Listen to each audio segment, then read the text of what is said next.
about Hajj rites and rituals, types of Hajj, how to perform Hajj, pillars of Hajj, compulsory, prohibited and permitted acts during Hajj. This is our topic for now. Now, Hajj rites and rituals. During our discussion, we said the Hajj is classified into three. We have Ifrad, we have Qiran, we have Tamattu. But it's only Qiran and Tamattu that require this sacrifice, the ritual. The sacrifice of slaughtering a she-goat or a ram or a camel is only required for he who performs Hajj Tamattu'i and Hajj Qiran. But for he who performs Ifrad, there is no sacrifice on him. Is it clear? Now, what are the types of Hajj? We have mentioned it. Three. There are these three types of Hajj. Then how to perform Hajj? Okay, let's start. Remember that we said for those performing Hajj Tamattu'i after the performance of Umrah, you are now relieved of your duty. Remove the two garments of the Ihram for the men and even for the women. Put your local attire. And then you continue going to Haram for prayer and other, righteousness. Now on 8th of the Hijjah, that's the beginning of Hajj, either for those who are doing Qiran and Tamattu. But for those that are doing Tamattu, they are going to repeat the intention of Hajj on the 8th day. Those that are doing Qiran, already their intention is there, they are still in the state of Ihram. Those doing Ifrad, they are already in the state of Ihram. It's only for those that are doing their Tamattu'i that will be required to say another intention for Hajj. And that would be, after taking your ritual bath, you resume your ihram by putting the two garments, and for the women putting whatever color they want to use, and then you say labbaik Allahumma hajjan. Remember we say umratan at the station, isn't it? And this one you are taking the intention in your own room. You're not going anywhere. There is no need for miqat now. You start your intention from your own room on the 8th day after the sunrise. Is it clear? There are times, because of congestion, people have been taken to Mina on the 8th day, on the 7th even. They will sleep in Mina, so their intention should be on the 8th day, not on the 7th. Is it clear? So now, labbaik Allahumma hajjan. You have done Umrah, and now you are intending to perform Hajj. After this niyyah, then you continue chanting the slogan, labbaik Allahumma labbaik, labbaik la sharika laka labbaik, innal hamda wa ni'mata laka wal mulk, la sharika lak. The vehicles will come to transport you to where? To Muna. Muna is a place where the messenger and his companions came together in order to gather water for tomorrow.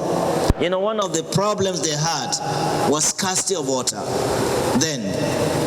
So they went to Mina on the 8th day.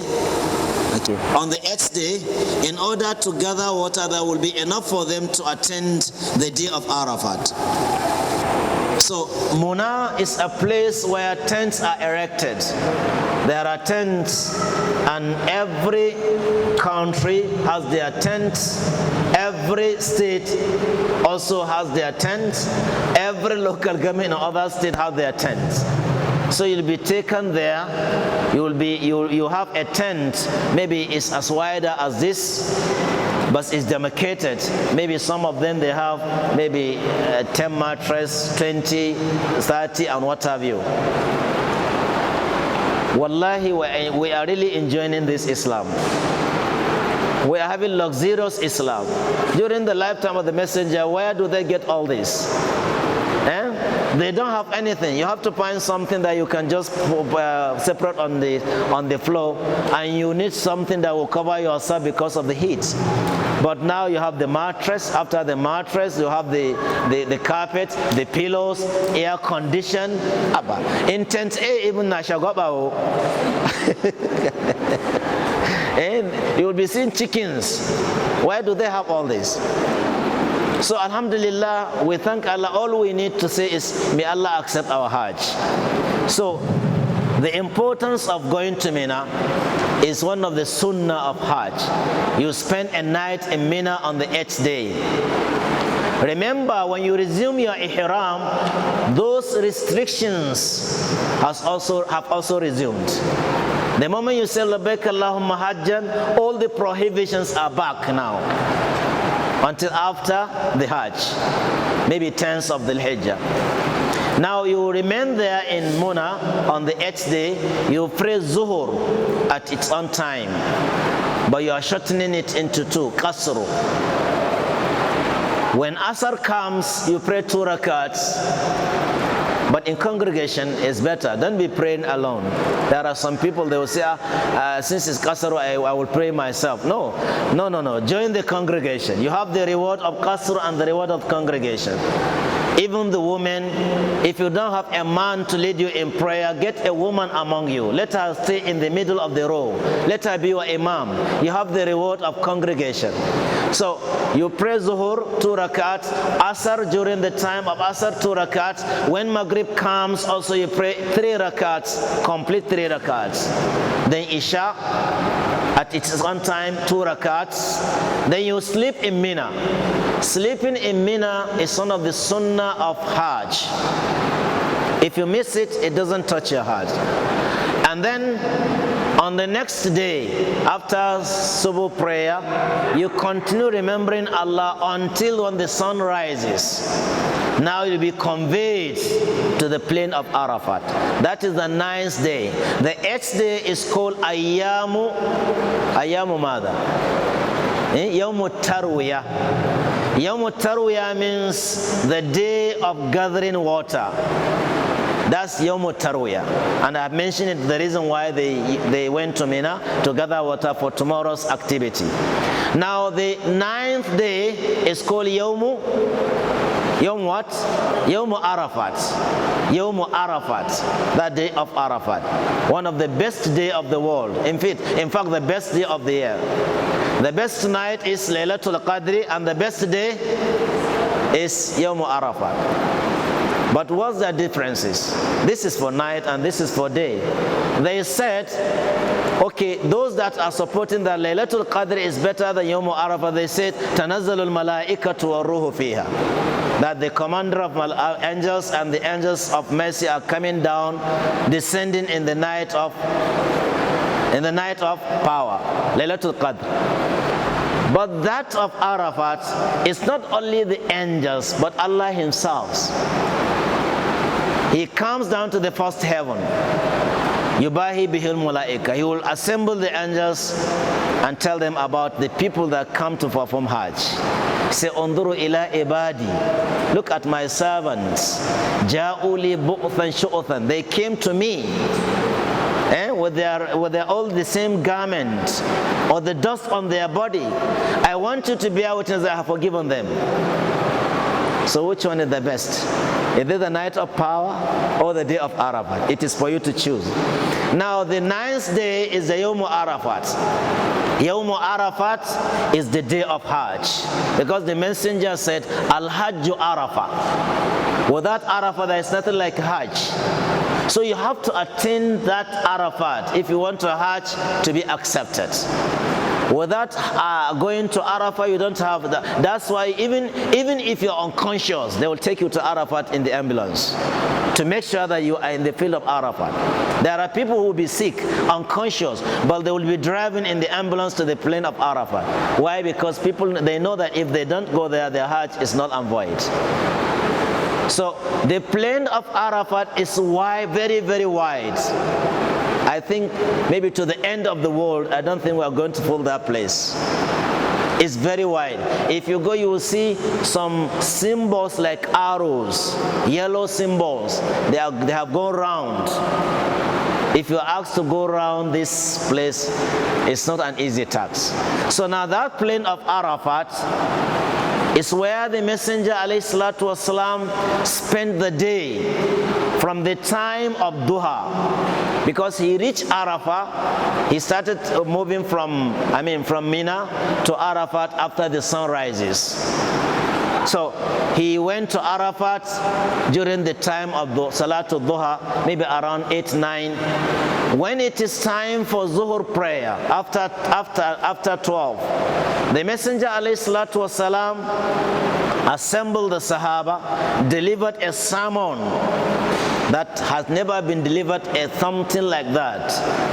He sent all the messages that he wanted to say. And then after the sermon, then he prayed Zuhur and Asr together, combined and shortening. Zuhur 2 rakats and Asr 2 rakats. He combined the two with 1 adhan and 2 iqama. And that's what is expected of all the pilgrims in the plain of Arafat. They will remain there when it is time for Zuhur.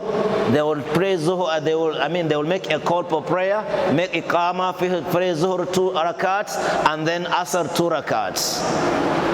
And from the time of Zuhur, maybe if it is 12:30 or 1, you have enough time to pray the whole day.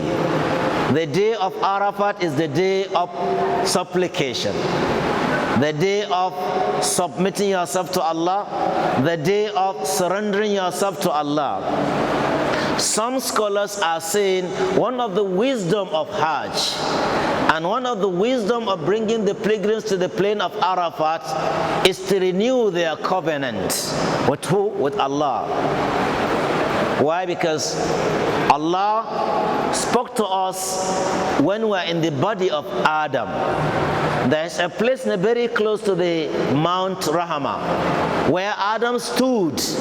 You know, when Adam ate from the forbidden fruit, he and Hawa, they were brought down to this earth. And they said Adam was descended in India, and Hawa was descended in Jeddah, and that's why they call her Jeddah. So they were looking for one another until when Allah made it possible for them to meet at the plain of Arafat.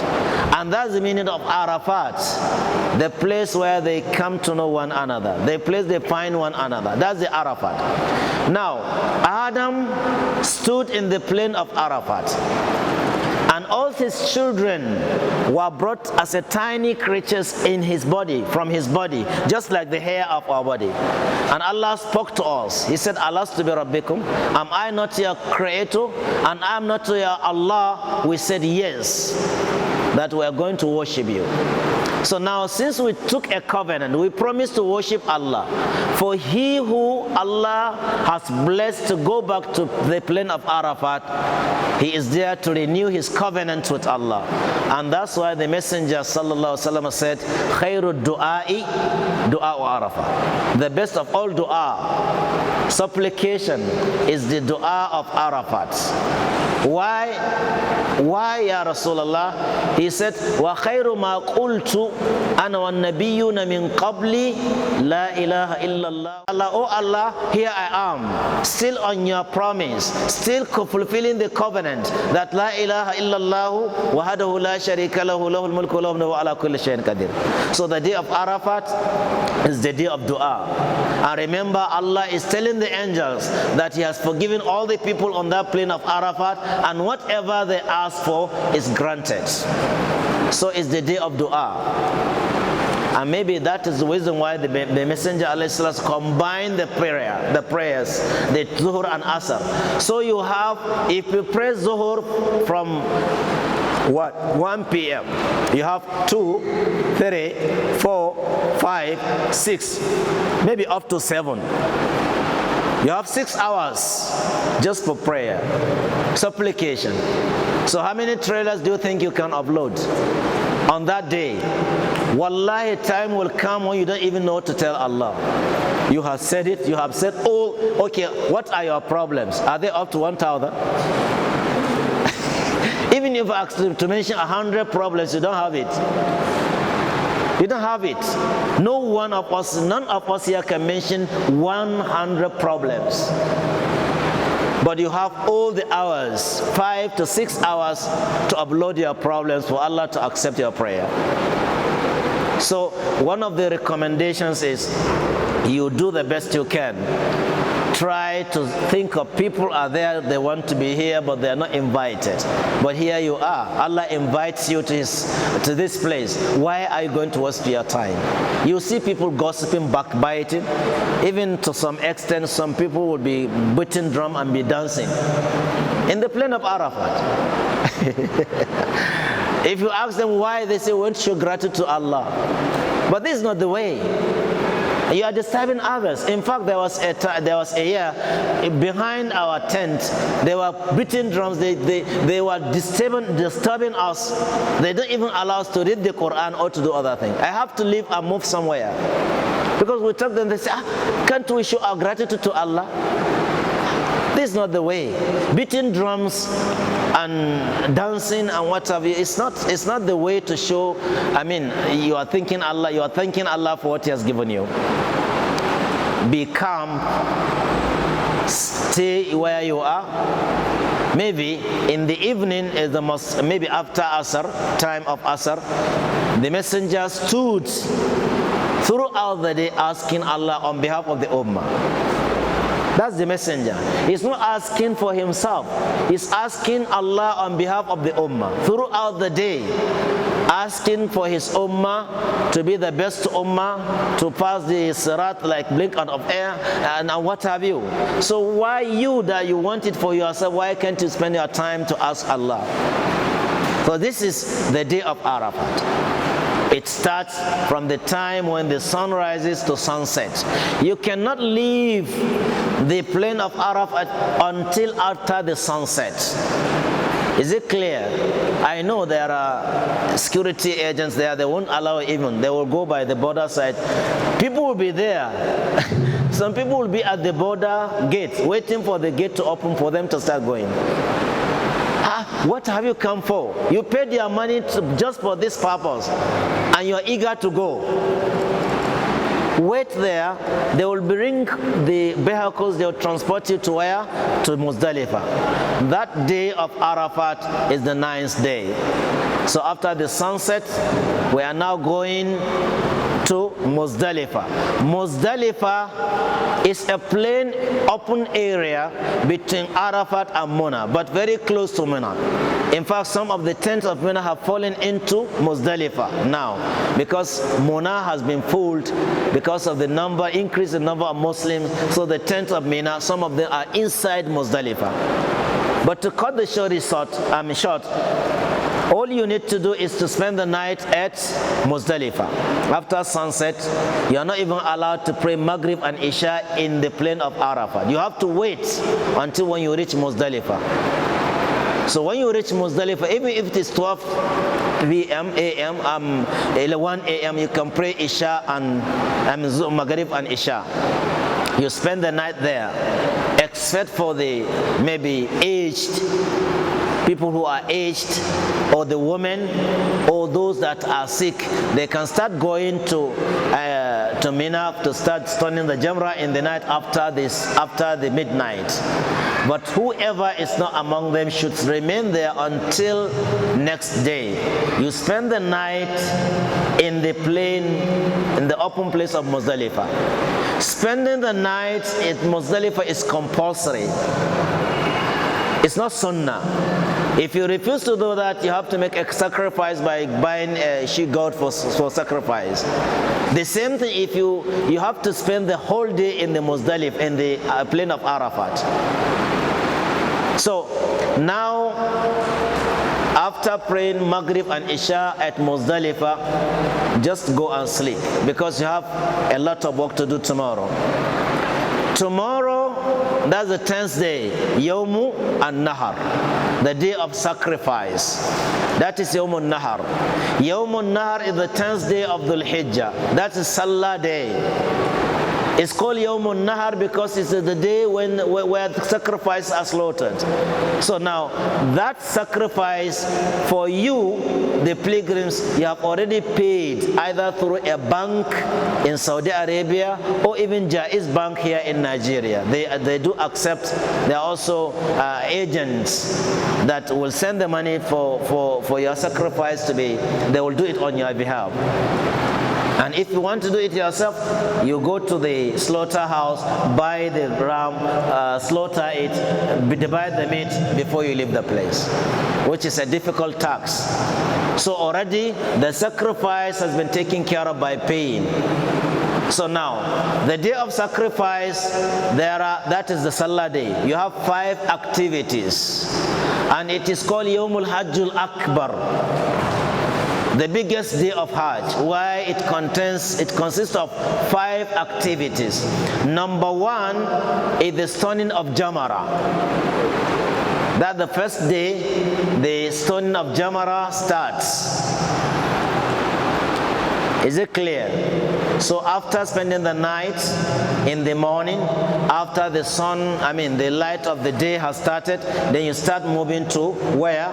To Mina, where Jamarat are. Now the Jamarat are 3. We have the bigger Jamra, the middle Jamra, and the small Jamra. Is it clear? So now, this one is the small Jamra. This one is the middle Jamra. The last one is the bigger Jamra. So on Salah day, you are not going to stone the small and the middle Jamrats. It's only the big Jamra. So which means you are going to, you are going to pick 7 pebbles. When we say pebbles, we are not talking of stones. It's not a bigger stone that you are going to injure the shaitan. No, smaller one, just like the size of a bean or maybe a groundnut.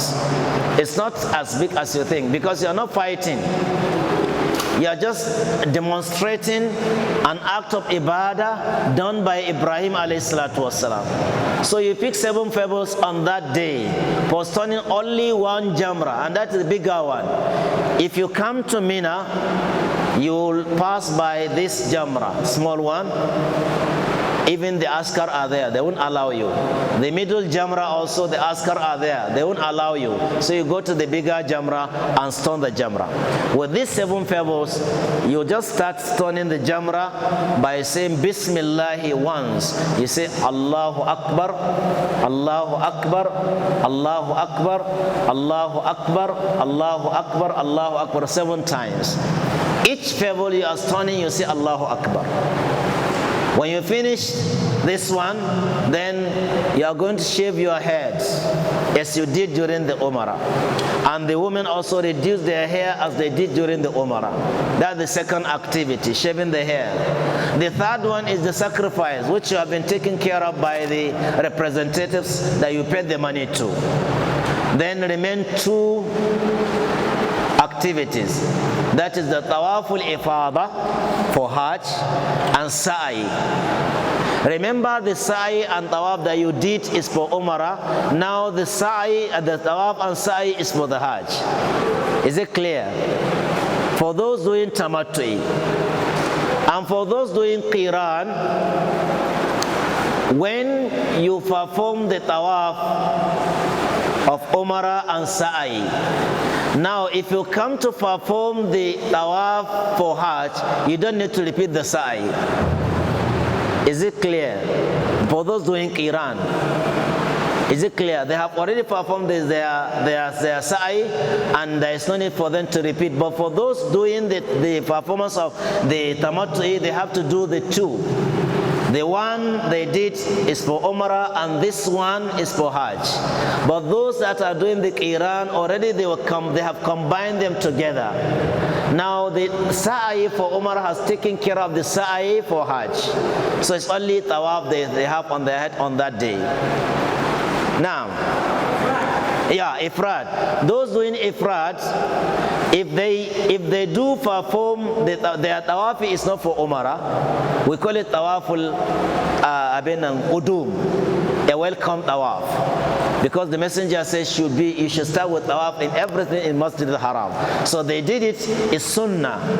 So if they attach it with sa'i, their sa'i has taken care of that of the hajj. But if they didn't do it, they do only the tawaf, then they have the sa'i on their head. Is it clear? They have the sa'i for hajj on their head. Why? Because these two have only single intention for hajj, and umrah, this one has single intention for hajj. But some scholars are saying there is no need for he who performs ifrat to perform sa'i. Why? Because his tawaf is not for umrah and it doesn't require the sa'i. And it's more preferable to delay his sa'i until after he finishes the tawaf for hajj, then he attach the sa'i. Jazakumullahu khairan. Now you have two activities that remain: tawaf and what? Sa'i. Now you leave, like I said, after Muzdalifah, there is no any vehicle that's conveying you to where you're standing the Jamrah. You have to trek. Let's be realistic. You are trekking to that, except for those that are following the train, the rail, the metro. Those they can have access. Maybe some of them you can even buy a ticket if you can. If you have the tickets, you can go and join the metro. It takes you to Muzdalifah, Jamrat, and bring you back. So on that day, after stoning the Jamrah, shaving, sacrifice, now the messenger says, whenever, for the men or for the women, whenever out of these 5 activities you are able to perform only 2, then this garment could be removed. The restrictions are over, except for cohabiting with your wife. We call it tahallul sughra. That is, the restrictions are now lifted except for someone to have a relation with his wife. Is it clear? So now I may say that when you finish your stoning of the Jamrah, you shave your head. 2 activities are there. You can remove the garment and put your local clothes, and you continue going to tawaf. And that's why on Salah day you will be seeing people making tawaf with their Nigerian clothes. Don't get confused. What of? I can't hear you. Yeah, even the perfume. After you have finished the sa'i, the stoning of the Jamrah, even the perfume you can apply it as a man. Since the restrictions are over, it's only one restriction that it remains. That is to have a relationship with your wife until after the Tawaful Ifadah. That one comes after the Tawaful Ifadah. For those doing tamattu, you should take note of this. So after the stoning of Jamrah and shaving, now remain these 2 activities, and you have to go to Makkah. Between where you are stoning the Jamrah to where you are getting the bus is about 1 kilometer. And sometimes because of the crowd, but this year maybe because of 1 million people, 1 million people, they said maybe there will not be crowd like the other years, the previous years. But all I know, when there was crowd, sometimes he who that follows, follow the tunnel will reach Makkah before the one in the bus. But all the same, whether you follow the bus or you trek, you go back to Mecca and make the tawaf in the same manner you did for Umrah as demonstrated. But remember, the intention matters. The one intention for the other tawaf was for Umrah, and this one is for Hajj. The same thing, sa'i, the one you did was for Umrah, and this one is for Hajj. Is it clear? Except for those that are doing Qiran, the one they did has stand for the Hajj. Is it clear? So after performing the tawaf in the same manner we demonstrated it, and the sa'i in the same manner we said we did it, then the activities are now over for the 5 activities: stoning the Jamrah, shaving, sacrifice, the tawaf and the sa'i. Now, another thing is, you have to go back to Mina that very day. Don't allow the sun to set on you in Mecca deliberately. you have to start moving before the sunset. If the sun sets as you are going to Mina, there is nothing wrong. But intentionally for you to remain in Mecca till sunset, it attracts a punishment. You have to slaughter a she-goat, a ram. So you have to pay like 500 riyals, which is about now 70,000 naira. So instead you have to start moving, leaving the Mecca before the sunset, so that even the sun is going to set on you, it should be as you are going on your way going back to Mina. Now we go back to Mina. We continue praying, the shortening our prayer. The Zuhur, Asr, Maghrib, all will be shortened. And tomorrow, because if you leave Medina and Mecca for today, maybe the sun will set on you on your way. So that is the day when most of the people are lost. That's the day when you don't see your sister, you don't see your, but they will come back, inshallah. So it's better to be going in group. And as you are going in group, I saw some Sokoto people, they will be holding their Arafah like this. Say, yaya kuke, come bache. So that's the day, but don't worry.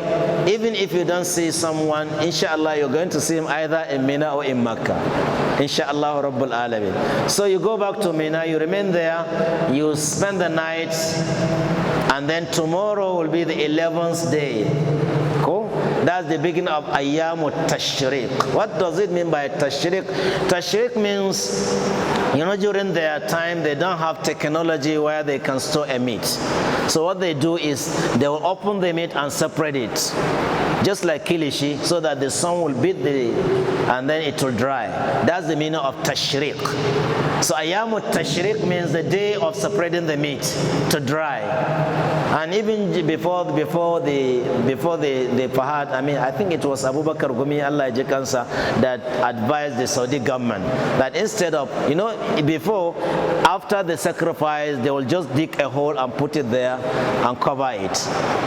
But Gumi said, instead of that, these Somalian people, they are suffering of hunger. Why don't you take it to them? So from that day, all the expenses are included in your payment, so that it will be refrigerated and it will be transported to poor countries. So all the meat you are seeing, you have paid for. The people of Makkah cannot eat how many millions rago? How many millions rago? At least if there are 3 million people, you have maybe at least 2.5 million rago. And some are slaughtering more than one. Some are up to 2, 3, 10, 100. So that's why they are transporting it to the poor countries. So now Ayyam Tashriq begins on the 11th. And the activity of that day, after the usual obligatory prayer, is the stoning of Jamara. And also remembrance of Allah.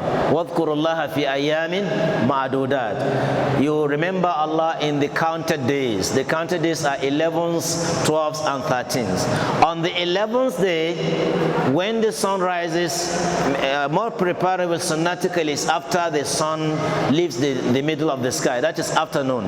You go after Zuhur to stone the 3 Jamarats instead of 1. Yesterday it was 1. And today you are stoning the 3 with 7 pebbles each. How many pebbles you need?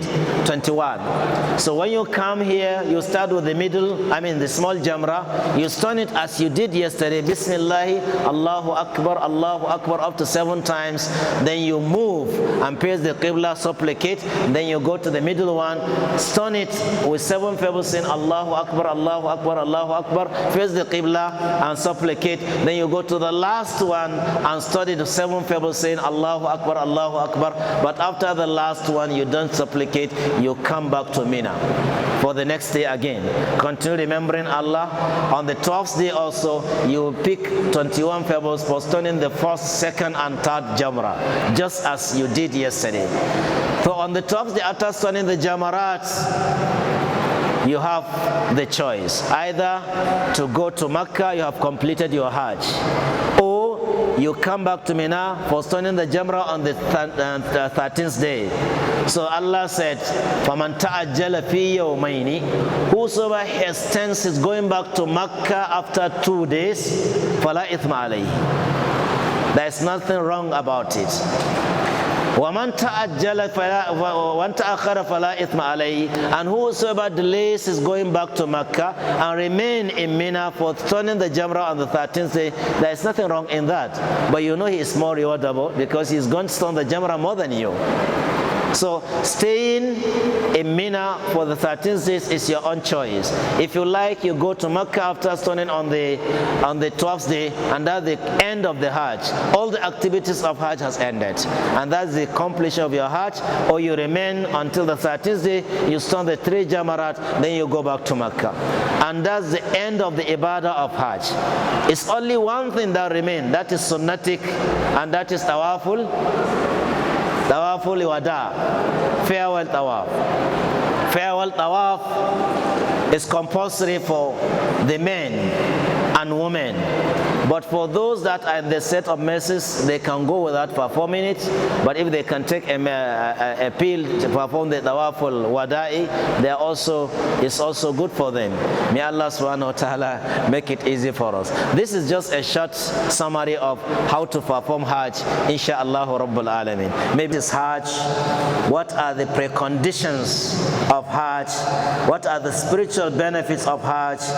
Where and when is Hajj performed? Number 6, can somebody perform Hajj more than once if he can afford it?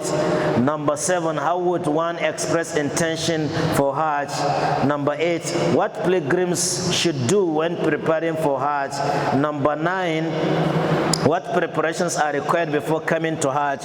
Number 10, where should one apply for Hajj? Number 11, what are the types of Hajj? Number 12, describe each type of Hajj. And then number 13, what are the pillars of Hajj? Number 15, if someone intends to do Umrah only during the months of Hajj, Shawwal, Dhul Hijjah, Dhul Qa'dah, Dhul Hijjah, does Hajj become compulsory on him? Number 16, at what time should the pilgrims proceed to Arafah, and at what time should he depart from there? Number 17, a person intended to perform Hajj Tamattu, but after Miqat, he changed his mind and uttered Talbiyah only for Hajj. Is he demanded to offer Hadiyah, sacrificial animal? These are the questions, and they are answered by the writer. Alhamdulillah, Jazahullahu khaira. Rituals, rites. But the one you are talking about in Spanish is called fidya. A fidya. Hadiyah is for the Hajj, fidya is for punishment. If you have, if someone does something that requires,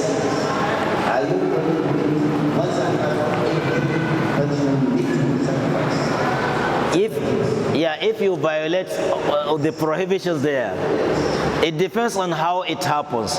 For example, for someone that refuses intentionally to wear the garment, he has a sacrifice on him. That's one. And intentionally he applies perfume, another hadiyah, another fidya. It's another fidya. And intentionally he does another thing, intentionally, then another fidya. So someone has to be very careful.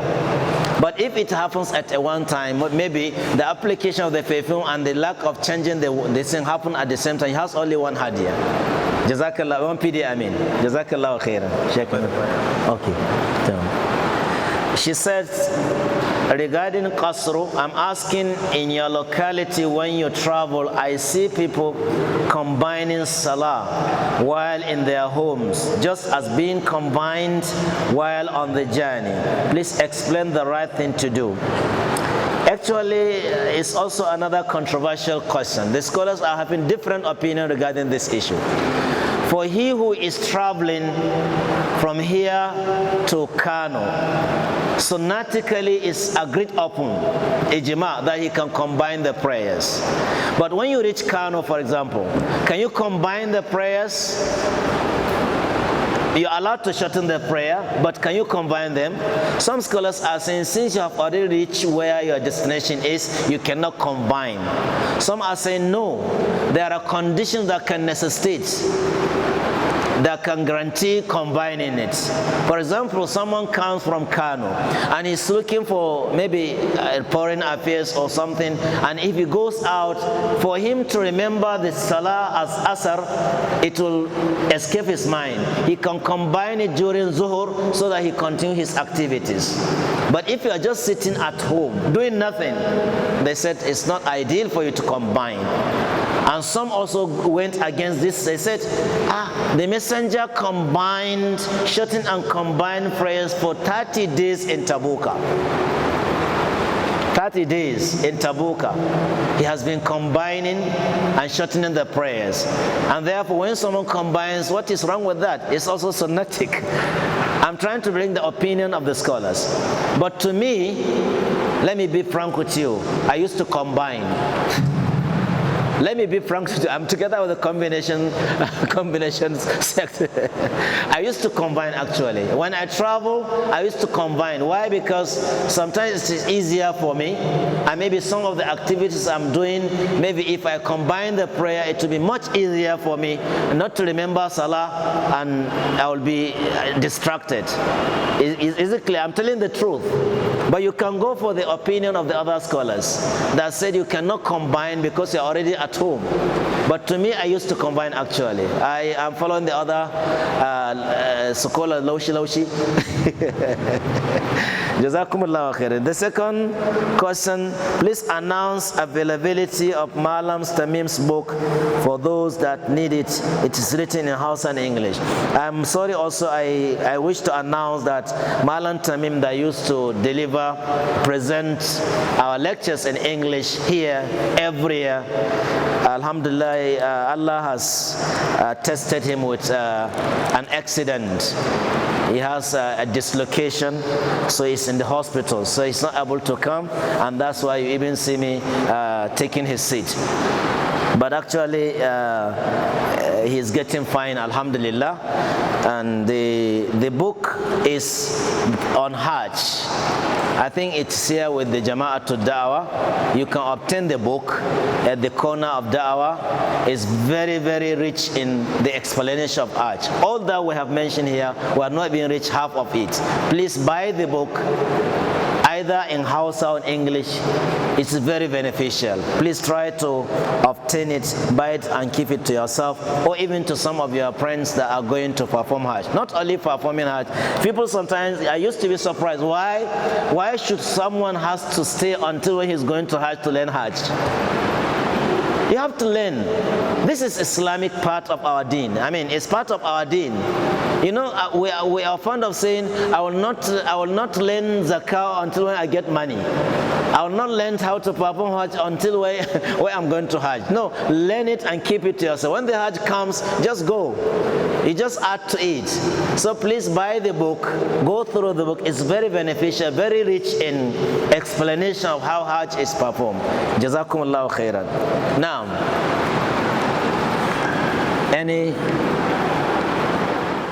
and only woman can do for the mother. Anyone can do. In this case, I even prefer, okay, let the male child do it for the mother, and the female child do for the father, so that we do it, so that they will not say, woman for woman, man for man. Anyone that does the Hajj for any one of them is accepted. Jazakumullahu khairan.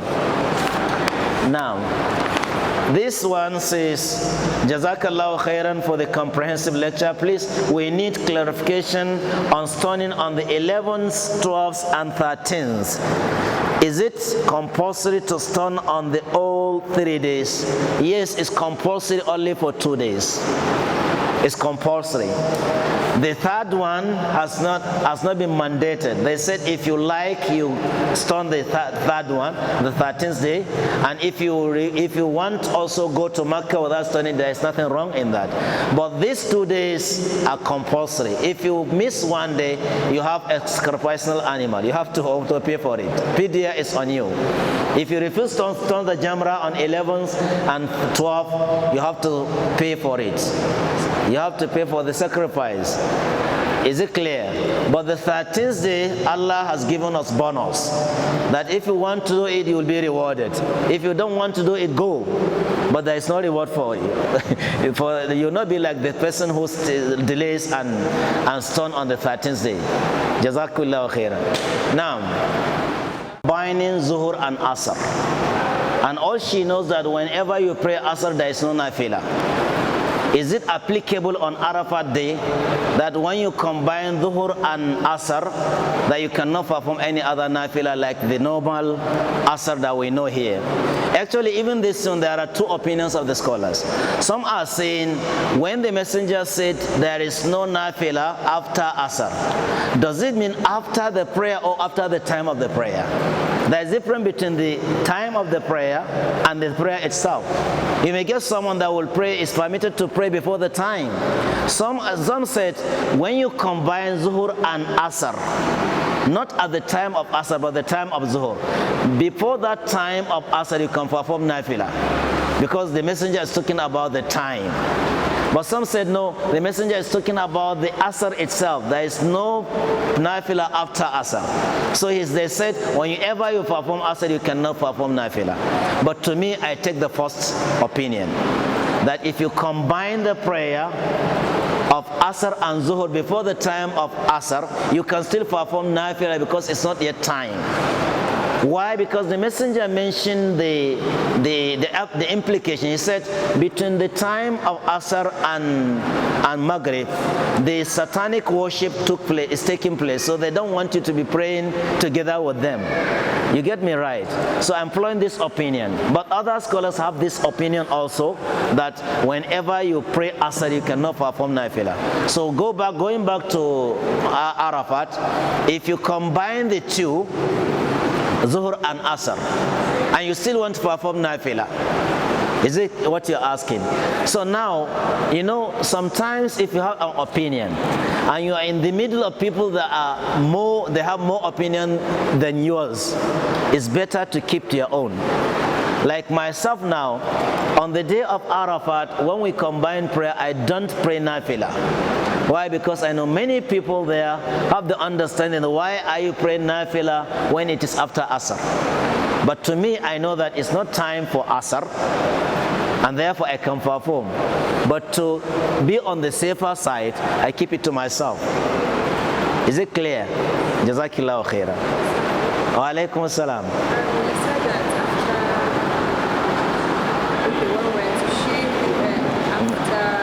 Shaving or cutting, your own. Because if you shave it and come back, your husband will send you off. Now, when you cut it, are we going to do that before we go to Makkah to do the back on the side, or we do it after? No, you have the choice. She's asking on the day of Salah, that is Yawmun Nahar. Since there are 5 activities: stoning the Jamrah, cutting the hair for the women and shaving for the men, then sacrifice, tawaf and sa'i. She is asking whether are they going to do it at the Jamrat or until when they come back to their home, Makkah. You have also the choice. If you have somewhere that you can do it, you can see those white people, they will be getting somewhere, they will be cutting it. But to me, I think it's not ideal. Since it's not compulsory now, you wait until when you reach Makkah, you go and cut it. Since already you have 2 activities. Now the stoning of Jamrah is one. You have paid for the sacrifice. Just take it like you have already slaughtered it. So you can do that. But to men, because opening your hair for people to be seeing you is not ideal Islamically. So I prefer for you to delay it until when you go back where you are going to do it in secrecy. Okay, do we do it when we get now? Do we do it when we get to Makkah? Yeah, you can do it. No, anyone you do, because you have a choice. You can even start with the tawaf before even stoning the Jamrah, but it's not something possible because Jamrah is nearby you, and you go back to Makkah for 10 kilometers and come back. It's a madness. You get what I'm saying? And that's why they are starting with this. But any activities that is delayed or hastened on the day of Salah, the messenger said, go. There's nothing wrong in that. Jazakillahu khairan. Wa alaikum salam. My question is, assuming you get to the Miqat. that's from where you're going to Saudi, and then when you get there, the time for Hajj is close. The time for? Hajj, that's close to 8 o'clock. Okay. Which of the three do you advise someone to do? That's somebody from Nigeria. What you mean when the time is not enough? Exactly. Well, it depends, when you are talking of the most rewardable among the Hajj, these two are more rewardable than the Ifrat. Why? Because they contain Umrah, they contain sacrifice. But the board of contention, the scholars are saying between Qiran and Tamattu, which one is better? Which one is more rewardable? Malikiya are saying Qiran is more rewardable because the messenger did Qiran.